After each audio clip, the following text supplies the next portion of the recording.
Bienvenue à tous dans le Talk Afrique sur Médien TV Afrique. En Côte d'Ivoire, depuis plusieurs années, la question de la réconciliation nationale est au centre des débats.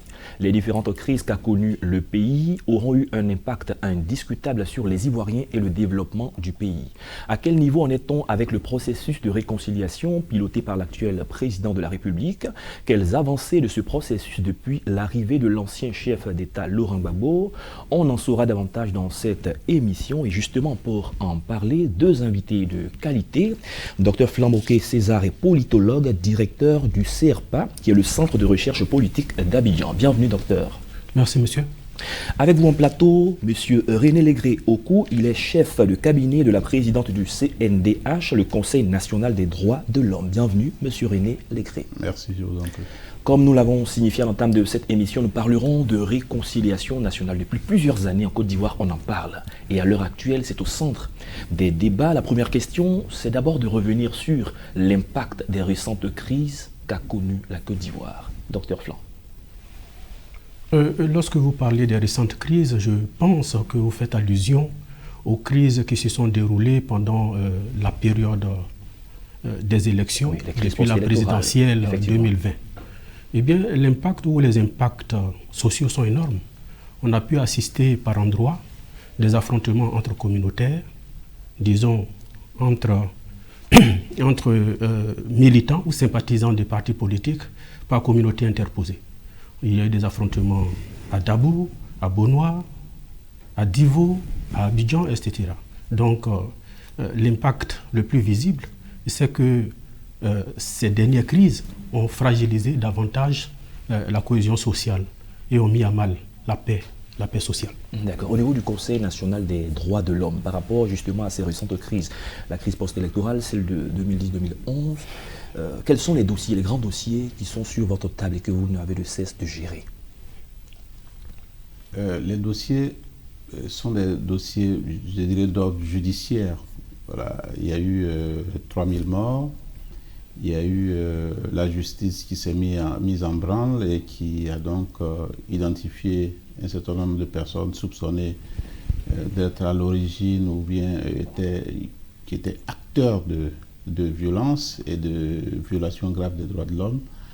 Et nous avons été saisis de dossiers concernant, je dirais, ces atteintes à la vie, à l'intégrité physique, mais aussi des questions liées aussi aux libertés individuelles, aux libertés publiques, du fait peut-être des politiques qui nous saisissent de ce que des manifestations qu'elles trouvent légitimes ne sont pas autorisées ou bien sont dispersées, etc. Et donc, et puis il y a l'impact de cette crise dans la population, qui est l'impact social, avec des populations qui se sont davantage vulnérabilisées et qui avaient besoin de soutien, des personnes qui ont perdu des biens, des personnes qui se sont senties expropriées.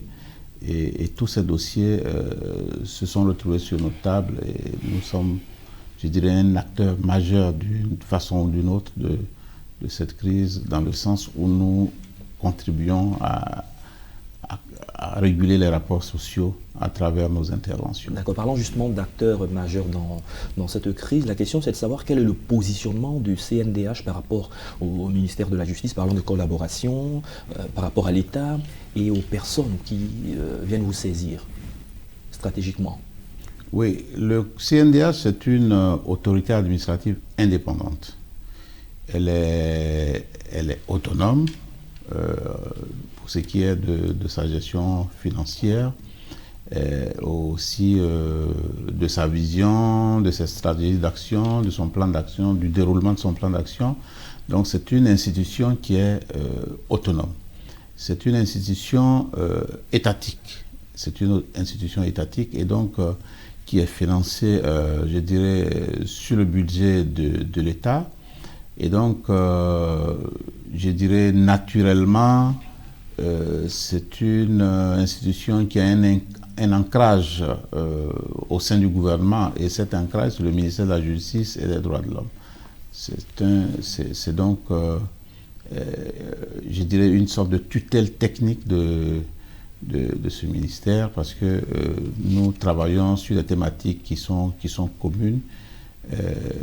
Le ministère qui est dans l'exécutif et nous sommes, je dirais, juste une institution, un mécanisme mis en place pour veiller à la promotion et à la protection des droits de l'homme. D'accord. Et donc il y a forcément un lien, nous travaillons je dirais en parfaite synergie et nous, je dirais, produisons des avis, nous produisons des notes que nous adressons régulièrement au gouvernement à travers le ministère de la Justice et des Droits de l'Homme. Et donc, je pense que les rapports sont des rapports qui sont institutionnels, ce sont des rapports qui sont normaux dans le cadre de notre mission. D'accord. Essayons de voir un peu la progression du processus de réconciliation en Côte d'Ivoire. On se souvient qu'après la crise post-électorale dernière, le président de la République, Alassane Ouattara, a reçu l'ancien président de la République, Henri Konan Bédié, pour briser, ils ont dit, la glace qui existait. Récemment, il y a eu une rencontre également entre le chef de l'État actuel et l'ancien chef d'État, Laurent Gbagbo. De votre œil de politologue, quelle est votre appréciation sur l'avancée de ce processus ? En prenant en compte les éléments que vous venez d'énumérer, on peut dire que ce sont des pas majeurs qui sont posés. Parce qu'on se rend compte que cette crise, ou alors ces crises répétitives qui ont secoué l'État de Côte d'Ivoire, sont des crises qui sont nées principalement au sommet. Si les principaux acteurs politiques décident de se rencontrer et se parler, cela signifie que c'est un pas majeur qui est posé, c'est un acte majeur qui est posé, et il faut encourager cela à sa juste valeur. Mais il faut savoir que les conséquences des différentes crises que la Côte d'Ivoire a connues sont telles qu'il faut aller au-delà des simples embrassades, des simples accolades et toucher les problèmes qui divisent véritablement la société ivoirienne. D'accord, justement, parlant d'aller au-delà, il y a l'APDH Action pour la protection des droits de l'homme qui a publié un rapport qui est intitulé Côte d'Ivoire, réconciliation nationale, où en sommes-nous? Et dans ce rapport, 41% des personnes interrogées trouvent la volonté des hommes politiques d'aller à la réconciliation faible, voire inexistante. Que pensez-vous de cela? Alors, c'est un document que j'ai lu, de toute évidence, et je partage également les conclusions, notamment à ce niveau, puisque le Centre de recherche politique d'Abidjan lui-même a fait également une étude recherche-action en 2019. Et nous avons même déposé les différents documents auprès des institutions, y compris à la présidence de la République. Il est clair que les populations ne voient pas véritablement une volonté politique manifeste au niveau des principaux acteurs pour mettre la Côte d'Ivoire définitivement sur les rails, de sorte que les destinées soient meilleures et paisibles. D'accord. Pourquoi donc cette façon de voir quand on voit des initiatives, on voit des actions qui pourraient être majeures? Pourquoi est-ce que les gens, on dira, voient que les initiatives se prennent, mais estiment qu'il y a quelque chose derrière, par exemple, ou que c'est insuffisant? Oui, ça part du principe que les initiatives dont on parle ne valent que par leurs résultats. Ouais. Voilà, ce sont des initiatives qui sont saluées par tous, mais qu'est-ce qu'elles produisent comme résultat? Et c'est le ressenti des populations qui ressort. C'est-à-dire, la cible de ces initiatives, ce sont les populations, et ce sont les populations qu'on interroge. Et ce sont les populations qui estiment que ces initiatives, telles qu'on les a identifiées, ne portent pas les fruits, je dirais, de l'espérance qu'elles suscitent dans l'opinion. Comme le docteur l'a dit, elles sont insuffisantes.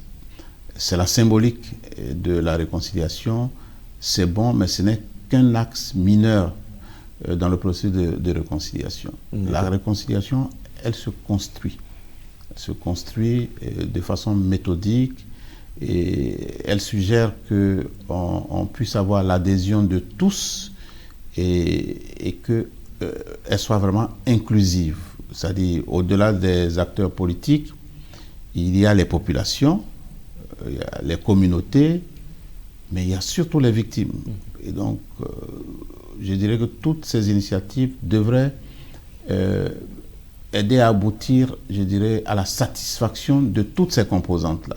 c'est en ce moment qu'on parlerait de réconciliation. Sinon, si une partie est contente, qu'une autre n'est pas contente, je pense que c'est un indicateur de ce qu'il y a encore du chemin à faire. Et je pense que dans ce sens-là, le rapport de la PDH est un indicateur dont on devrait tenir compte. D'accord, on a connu plusieurs crises. Est-ce que vous pensez que les causes de cette crise ont suffisamment été élucidées? Parce que justement, ce même rapport dit qu'il y a 68% des personnes qui ont été interrogées qui trouvent que les causes de la crise n'ont pas été suffisamment mises en lumière.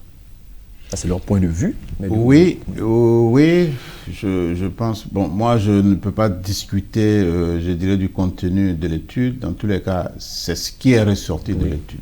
On peut commenter pour dire que les causes, j'ai comme le sentiment en Côte d'Ivoire qu'on s'intéresse moins aux causes qu'aux conséquences de la crise. Il y a eu 3000 morts, mais pourquoi on en est arrivé là? On remonte très loin, parce qu'il y a eu le coup d'État de 90 qui est venu, je dirais, comme donner un coup de pied dans la fourmilière. Et voilà, on était tranquille, tout semblait parfait dans notre pays, du moins tout le monde s'en accommodait, et puis il y a eu le coup d'État, et puis il y a eu la dérive, il y a eu la rébellion, et ça fait une succession d'événements tragiques qui ne me semblent pas avoir été, je dirais, bien appréhendés, bien traités, bien adressés, de sorte que pendant qu'on est en 2021, on traîne encore les séquelles, les incriminations liées à ces anciennes crises, parce que ça fait beaucoup. On n'a pas eu le temps. Mais je pense qu'il y a la CDVR, la Commission Dialogue, Vérité, Réconciliation, qui a fait ce travail-là, je crois qu'il a produit un rapport, mais je n'ai pas le sentiment qu'on ait suffisamment exploité ce rapport-là. Parce que dans le rapport, on identifie les causes de la crise et on devait adresser chaque cause et lui apporter une réponse. Mais je dirais dans un processus encore inclusif où on demanderait l'avis de chacun à travers les communautés, à travers les chefs de partis politiques, à travers les populations, etc. Et donc, c'est peut-être une insuffisance. Il est encore temps de corriger ces insuffisances-là. D'accord, parlons des victimes. La plupart du temps, quand on parle de réconciliation, on voit les hommes politiques, on voit les grands. C'est eux qu'on regarde. Est-ce que vous pensez que les victimes ont une part de responsabilité dans la réconciliation nationale? Bien entendu. Je pense que les victimes doivent prendre toute leur place dans le processus de réconciliation. Tout simplement parce que ce sont les victimes. Notons que pour ce qui est du processus de réconciliation nationale à l'heure actuelle, il y a des insuffisances à noter. Les premières insuffisances sont d'ordre juridique, c'est-à-dire qu'il n'y a même pas une définition légale du statut des victimes. Qui est victime et qui ne l'est pas. Pardon. Donc il y a nécessité de prendre une loi dont le texte va préciser par exemple une définition claire des victimes, va préciser également les différentes formes, les différentes sortes de victimes, et puis aussi les différentes formes d'indemnisation des victimes. Et ça manque, ça fait problème. Donc quand on dit qu'on va indemniser les victimes, c'est tout à fait problématique parce que on ne sait pas vraiment ce qu'on met dans ce côté. Et pourtant ça a commencé, l'indemnisation a commencé depuis très longtemps. Oui, c'est une indemnisation, bien souvent il s'agit de soutien que l'État de Côte d'Ivoire, à travers le ministère de la Solidarité, apporte aux populations. De mon point de vue d'analyste, on ne saurait parler véritablement d'indemnisation, parce que pour moi, l'indemnisation va nécessiter d'abord un texte qui est assez clair, qui permet de préciser tous les contours et définir les différentes modalités, etc. etc. Je voudrais dire qu'effectivement, ça pose problème, parce que quand nous sommes également sur le terrain, nous nous rendons compte que les plaintes qui nous reviennent souvent, pas en tant que structure de défense des droits de l'homme, nous sommes un think tank, mais dans nos études que nous menons, les interventions des uns et des autres, il y a véritablement beaucoup de satisfaction quant au processus d'indemnisation. Je pense que l'État devrait réfléchir véritablement à cela, voir quelles sont les réponses véritables qu'il faudrait apporter. J'ai dit tout à l'heure qu'il faut une loi Mais en même temps aussi, dans les formes d'indemnisation, on pourrait peut-être aller progressivement vers une indemnisation collective, parce que l'État ne peut pas indemniser tout le monde. On peut par exemple retenir une région qui a été peut-être meurtrie par les conflits et puis décider d'y construire un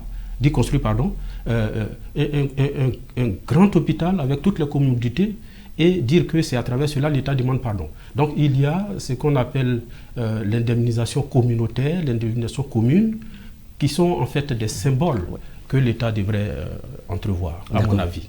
D'accord. Votre avis sur la question d'indemnisation et surtout sur la responsabilité des victimes dans la réconciliation?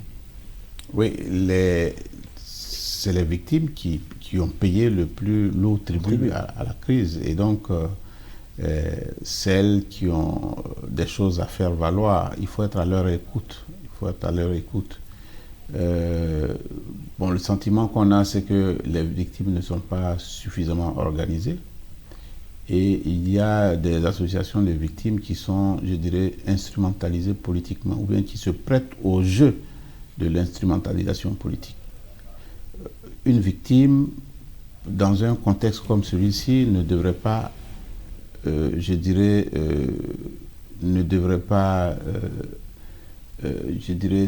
se laisser aller à la compromission et devrait plutôt œuvrer pour que les torts qu'elles ont subis soient réparés. Et moi, ça m'affecte souvent de voir qu'il y a des victimes d'un camp et il y a les victimes de l'autre camp, alors qu'il s'agit plutôt de victimes d'une crise. Et normalement, je dirais logiquement, ce qu'on devrait souhaiter, c'est que les victimes parlent d'une même voix et parce que l'action des victimes doit interpeller les uns et les autres pour que ce qui est advenu et ce qui nous a conduit à ces drames-là ne se répète pas. Mais si on choisit son bourreau, il est clair qu'il y a un problème. Il y en a un qu'on protège. Alors que si on estime que tous nous sommes responsables de ce qui est arrivé et que ce qu'on demande, c'est que des réparations soient faites, je pense qu'on contribue dans ce sens-là à la réconciliation. D'accord. Parlons du retour de l'ancien chef d'État Laurent Gbagbo en Côte d'Ivoire depuis le 17 juin dernier. Beaucoup de personnes fondaient de l'espoir sur la présence en Côte d'Ivoire par rapport à la réconciliation. Quel est votre sentiment depuis son arrivée? Est-ce que les lignes bougent ou est-ce que c'est la déception comme certains le disent, ou c'est trop tôt pour le dire? Pour une personnalité comme Laurent Gbagbo, avec cette grande stature, on ne peut pas dire qu'il est trop tôt pour voir si les lignes bougent. En principe, on devrait voir les lignes bouger. Mais le constat qui est fait également, qui est fait par la majorité des Ivoiriens, je partage ce constat, c'est-à-dire que, bien sûr que c'est une très bonne initiative que le président Laurent Gbagbo revienne en Côte d'Ivoire, parce que ça permet d'apaiser une partie de la population, donc ses partisans, et puis les placer de façon déjà a priori dans la dynamique de la réconciliation. Mais je voudrais dire que le simple retour du président Laurent Gbagbo ne suffit pas. Ne suffit pas pour aller à la réconciliation. Il faut que des actes suivent. Ces actes-là, tous les acteurs doivent les poser, mais principalement lui aussi. Par exemple? Par exemple, il faut qu'il s'inscrive également et de façon visible et claire dans le processus de réconciliation. Prenant lui aussi son bâton de pèlerin pour s'adresser aux populations, pour aller à l'encontre des populations, pour aussi demander pardon, même si la justice internationale ne lui reproche rien, et je pense que c'est tant mieux pour lui, c'est tant mieux pour la Côte d'Ivoire entière. Il faut qu'il y ait également qu'on demande pardon au nom d'une responsabilité politique, au nom d'une responsabilité morale, ou bien tout simplement pour le simple fait que c'est nécessaire de le faire pour que la Côte d'Ivoire tourne définitivement la page. Donc il y a ces actions-là, par exemple, que nous, en tant qu'observateurs, nous attendons. Il y a également les discours, donc les actes qui sont posés. Il faut que ces actes-là aillent dans le sens, et les discours aillent dans le sens vraiment de la réconciliation. Donc par endroit, il faut souhaiter qu'il y ait également au niveau, pas forcément de lui, mais certains de ses partisans, qu'il y ait un langage modeste. Mais en même temps, le gouvernement également doit prendre des dispositions pour que des actes qui pourraient mettre en difficulté encore ce processus de réconciliation ne soient pas posés. D'accord, ça fait maintenant, on dira plus de 2 mois que l'ancien chef d'État Laurent Gbagbo est en Côte d'Ivoire. Quel est votre avis sur, depuis qu'il est là, l'impact de sa présence sur l'avancée du processus? Moi, je pense que sa présence a un impact indéniable parce que il y a une tension qui était entretenue autour je dirais, de son non-arrivée en Côte d'Ivoire. Et donc, ça pouvait donner lieu aussi à des formes de crispation. Et je pense que ça a été levé. Il est arrivé. Et l'acte majeur qu'il a posé, alors que je pense que beaucoup en doutaient, ça a été de se rendre sans condition au palais présidentiel pour rencontrer le chef de l'État. C'est une forme de reconnaissance, je dirais, du chef de l'État, alors qu'il y avait des soupçons de défiance de ce que, par exemple, l'ancien président ne reconnaissait pas l'actuel comme le chef de l'État. Ça fait tomber, on ne peut peut-être pas mesurer, mais je pense que ça a un impact indéniable. Les lignes n'ont peut-être pas bougé, mais les esprits ont été impactés.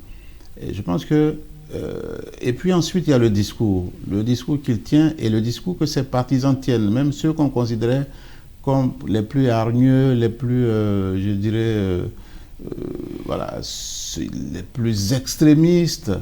Aujourd'hui, ils se sont inscrits, ceux qui sont rentrés d'exil avec lui et qui posaient comme condition que leur arrivée ce serait déterminé par l'arrivée de l'ancien président.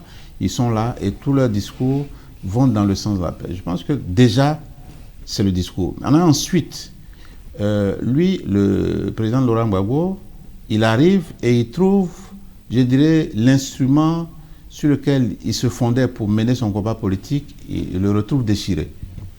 Il a besoin d'une nouvelle légitimation. Et donc, il est en train de remettre en place cet instrument. Et c'est à travers cet instrument qu'il va parler.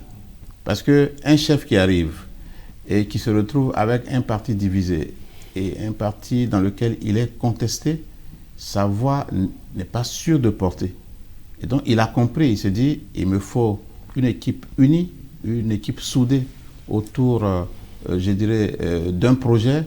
Et je pense que quand il parlera, il n'y aura pas de son discordant. Et je pense qu'en ce moment-là, il contribuera beaucoup plus efficacement, je dirais, à la construction de la paix et de la réconciliation. D'accord. Il nous reste moins de 2 minutes pour finir cette émission. Ça sera certainement la dernière question pour vous deux. L'actuel chef de l'État, pensez-vous qu'il a suffisamment fait pour la réconciliation? Sinon, quelle action devrait-il encore poser pour qu'on arrive à cela, à la réconciliation? Non, on ne fait jamais suffisamment pour la réconciliation. Il faut continuer de faire, il faut toujours faire. Il est clair que des actes majeurs ont été posés, et il faut le reconnaître aussi. Mais il faut aller au-delà de tout cela, parce que la paix nécessite des sacrifices, parfois même à la limite de l'impossible. Donc tout ce qui est en son pouvoir, tout ce qu'il peut faire pour que la Côte d'Ivoire retrouve une paix définitive et durable, qu'il entreprenne de le faire. D'accord. La même question pour vous. S'il y avait une action majeure que le chef de l'État actuel devrait poser pour faire bouger encore les lignes, ce serait quoi selon vous? Je pense que, comme le docteur l'a dit, beaucoup a été fait, mais beaucoup reste à faire. Je pense que ce qui reste à faire pour le chef de l'État, c'est d'être à l'écoute des autres protagonistes de la crise. Pour qu'on en arrive à une crise comme celle-là, avec 3000 morts, il a fallu que les contradictions soient vraiment des contradictions majeures.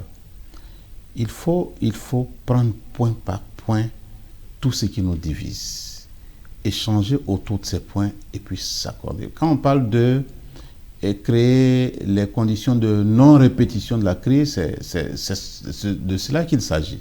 C'est-à-dire, qu'est-ce qui n'a pas marché, comme on dit en Côte d'Ivoire? Et qu'est-ce qu'il faut faire pour que tout marche bien? Est-ce que la CEI, par exemple, c'est une question qui a animé le débat politique? Elle convient à tout le monde pour organiser les élections. Est-ce que le découpage électoral est à la satisfaction de tous? Est-ce que la justice, elle rassure dans le sens de l'équité, de l'accès, je dirais, à la justice et de garantie de recours effectif? Tout ça, ce sont des questions qu'il faut poser. Il ne faut pas que les gens se trompent pour ne voir la réconciliation qu'à travers les embrassades. Je pense que c'est le moment, je dirais, au moment où on est loin de l'échéance de la prochaine élection, c'est le moment de discuter de tous ces différents points. De tous ces différents points parce qu'on sortira de cette crise. On est rentré dans la crise par l'élection. Il faut qu'on en sorte par une élection, je dirais, qui est l'assentiment de tous en termes de conditions d'organisation et, je dirais, de participation de tous. Et c'est sur ces mots que nous allons mettre un terme à cette émission. Merci, Monsieur René Légré-Okou. Vous êtes chef de cabinet de la présidente du CNDH, le Conseil national des droits de l'homme. Merci d'avoir accepté notre invitation. Je vous en prie. Merci également à Dr Flan Moquet-César, qui est politologue, directeur du CRPA, le Centre de recherche politique d'Abidjan. Merci, docteur. Je vous en prie, c'est moi qui vous remercie. C'est la fin de cette émission. Merci à tous de l'avoir suivi. Excellente suite de nos programmes.